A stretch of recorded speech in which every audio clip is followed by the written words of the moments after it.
बिस्मिल्लाहिर्रहमानिर्रहीम। Election commission of Pakistan की report के मुताबिक तहरीक लब्बैक पाकिस्तान आने वाले इलेक्शन में सब पार्टियों से आगे निकल गई है। इलेक्शन कमीशन ऑफ पाकिस्तान की रिपोर्ट क्या कहती है? तहरीक लब्बैक पाकिस्तान ने आने वाले इलेक्शन में दूसरी पार्टियों को क्या शिकस्त दी है, ये आज की इस वीडियो में आप लोगों को बताऊंगा। लेकिन वीडियो शुरू करने से पहले आप लोगों से यही गुजारिश है, अगर आपने अभी तक हमारी इस वीडियो को लाइक नहीं किया तो वीडियो को लाइक कर दें, चैनल को सब्सक्राइब कर लें ताकि हमारी हर नई आने वाली वीडियो आप लोगों को बर वक्त मिलती रहे।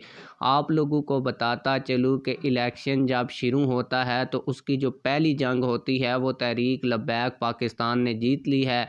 पहली जंग ये होती है कि कौन सी पार्टी कितने उम्मीदवार पूरे मुल्क से खड़ी करती है। तो कल तक की इलेक्शन कमीशन ऑफ पाकिस्तान की रिपोर्ट के मुताबिक तहरीक लब्बैक पाकिस्तान पूरे पाकिस्तान की वो वाहिद जमात थी जिसकी जानब से सबसे ज़्यादा कागजात नामजदगी उम्मीदवारों ने जमा करवाए हैं।